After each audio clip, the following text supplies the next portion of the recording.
Adam, what is the latest on Aaron Rodgers?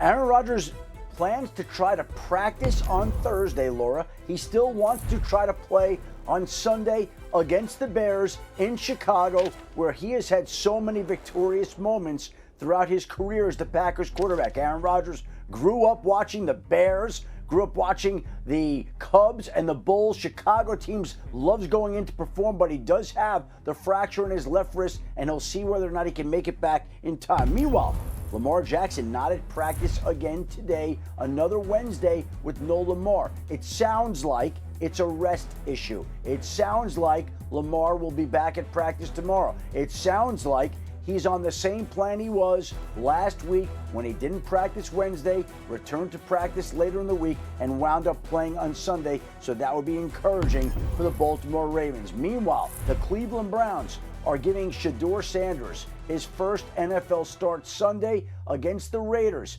This is a week in which Shedeur Sanders also will be taking his first reps with the starting offense in Cleveland, something he had not done before. That will give him the ability to be better prepared for his first NFL start on Sunday. And Week 12 will kick off Thursday night with the Bills and the Houston Texans. And look at all the key players that already have been ruled out of the game. Davis Mills will start in place of C.J. Stroud, while Josh Allen will be without 3 pass catchers. Dalton Kincaid, Curtis Samuel, Mecole Hardman, all ruled out already. Khalil Shakir, who missed some practice time this week, is off the injury report, and he is expected to go Thursday night for Buffalo.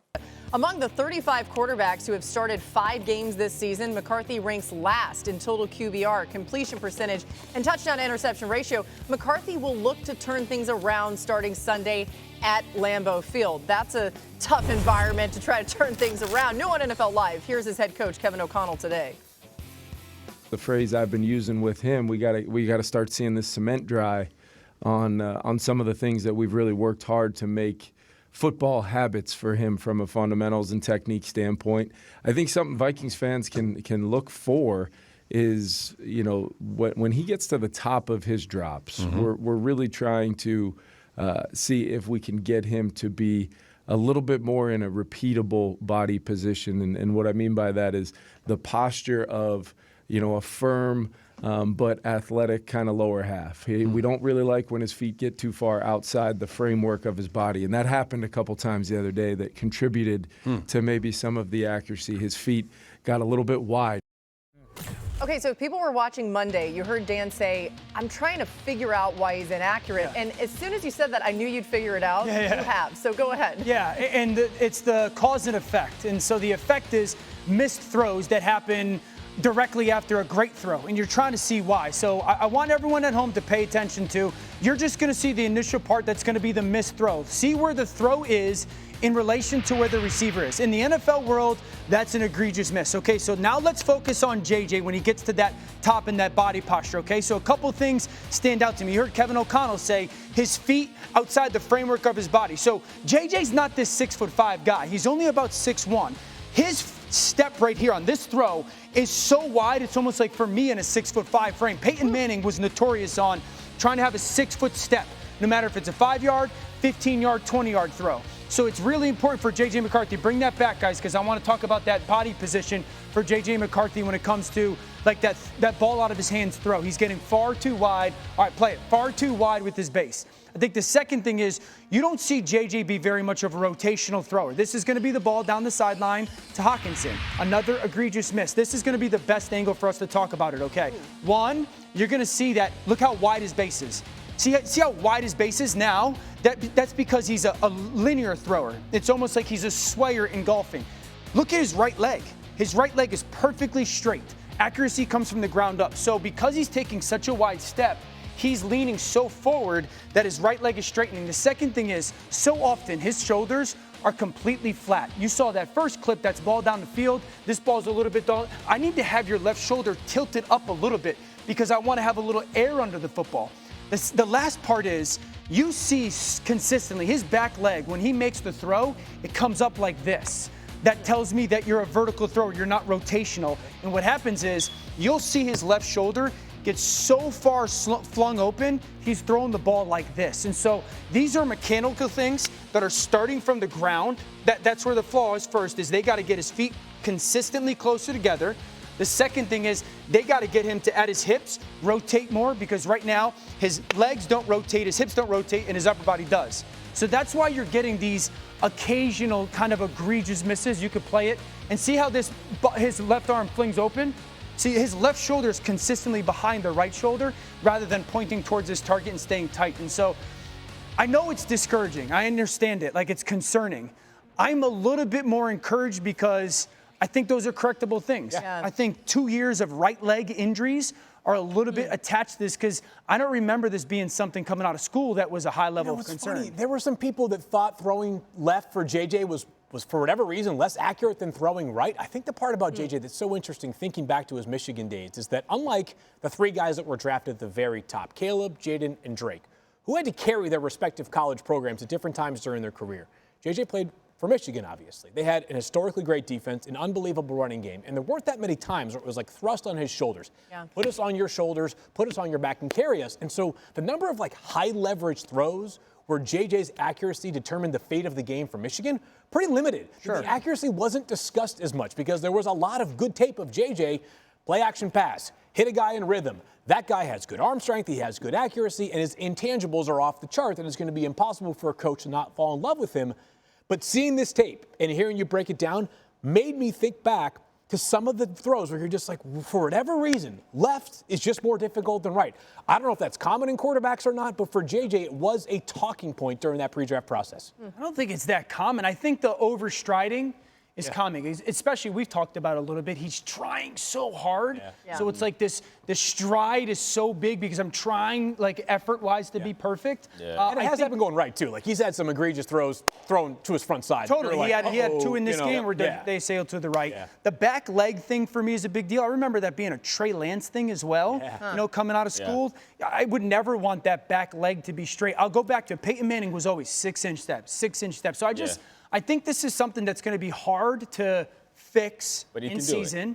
I think you can get it a little bit better. If you watch Sam Darnold play now versus Sam Darnold early in his career, it's something similar because he's playing so within rhythm, right? Yeah. To your point of like, hey, my mechanics are leading the way and they're not being reactionary to what's going on. When you watch JJ, even in that game, some of those throws are late because he's not listening to that back foot and let it go. There was a flat route that he missed. There was he's not in position. Interception to JJ as well. Like these are plays where you see them and you let it go, but he's waiting to see him first. Here's another one on the interception where he's like stepping up unnecessarily. And he steps up and he's pointing to the left. Exactly. Here's another one on the double move to where you got to let that thing go, but he's waiting too long. He's hitching, and then it's a short pass. So for JJ, I think it's a rhythm thing.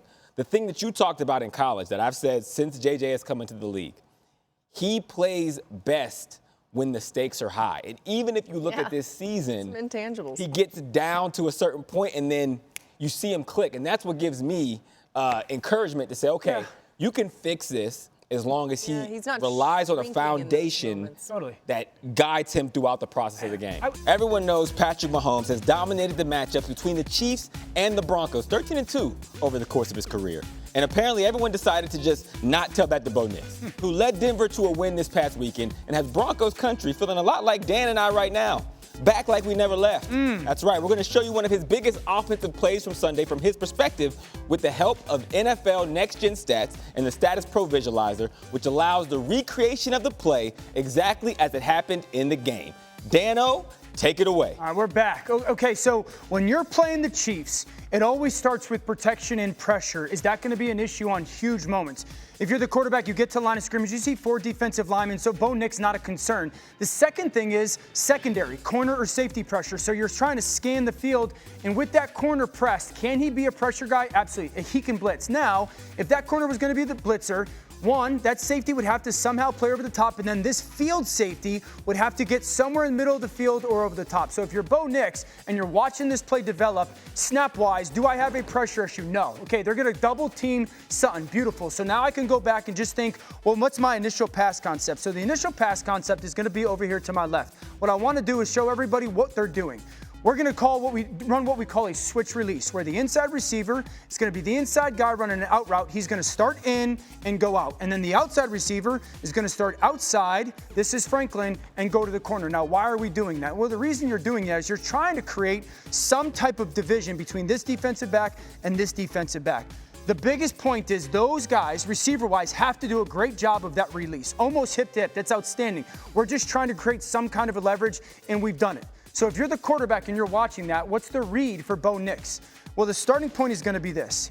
When you drop back to pass and you realize that you're going short, number 1, to deep, number 2, why? Well, it's going to be man coverage. So in man coverage, the short route is always going to happen faster. So we're initially going to peek to that short route to see if we like it. Remember, we need a chunk play to get into field goal range. With that corner driving the hip, I don't necessarily love it if I'm the quarterback staring there. I want to work to my number 2. Okay, if we're going to throw that corner route, 1 of 3 throws has to happen. That's really the option.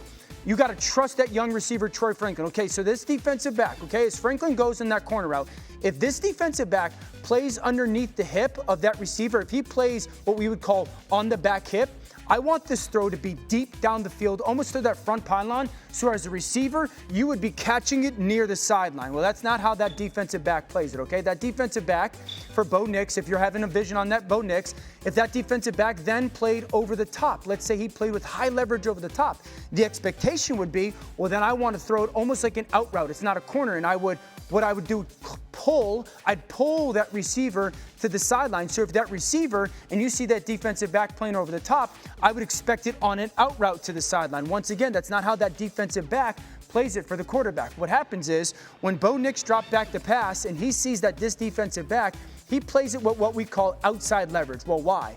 Because this safety's on his inside. So he's going to play with outside leverage. If he's playing with outside leverage, I want to drive that ball to the receiver, okay? What I mean by that is this receiver, Franklin, should expect this ball almost on his right shoulder. So when he's peeking back and watching that throw come, you should be expecting your body to almost turn back to Bo Nix and have that ball pull you away from that defender playing on your outside leverage. So let's go be Bo Nix. Remember, you get to line of scrimmage, you got to diagnose if there is a pressure issue or not. No, there's not. Watch how quickly he needs to see the safety rotate to the middle of the field, start low to high, and then make the right type of throw in the huge moment. Don't like it there, go deep. Franklin sees it the same way. Ball comes out, and it's the most important connection between quarterback and receiver in the young quarterback's career. Huge win at home. With that win, Bo Nix became one of only 5 current NFL quarterbacks with a winning head-to-head record against the Kansas City Chiefs in the Patrick Mahomes era. So Denver, you have something special. Not as special as Dan Orlovsky when he gets in the headset. Good to be back, Good brother. to have you back, Good to be man. back. Gosh, that was good. Oh, I love it, you guys. Can't wait for more of that. Of course, we can always promise you more POVR here on NFL Live. Just excellent stuff. Time for some more top stories with Adam Schefter. Let's start, Adam, with some positive news out of Cincinnati with Joe Burrow. What's the latest? Laura, the top story within the last half hour is the fact that the Bengals have listed quarterback Joe Burrow as a full participant in today's practice. Usually, players listed as full participants in practice on Wednesday have, at the very least, a reasonable chance to play in Sunday's game. And while people have talked about Thanksgiving being a potential target date for Joe Burrow, I don't think that Sunday against the Patriots can be dismissed any longer. That certainly seems like it's in the realm of possibility, especially with Joe Flacco being limited today. Meanwhile, Jackson Dart back at practice today, also limited, coming off the concussion he suffered against the Chicago Bears. The fact that he was back in a limited fashion today tells you that there's a chance that Dart is going to be back behind center on Sunday as the Giants prepare to play a Lions team that'll be looking to bounce back after last week's loss. And the Browns made it official today. Shedeur Sanders will get his first NFL start Sunday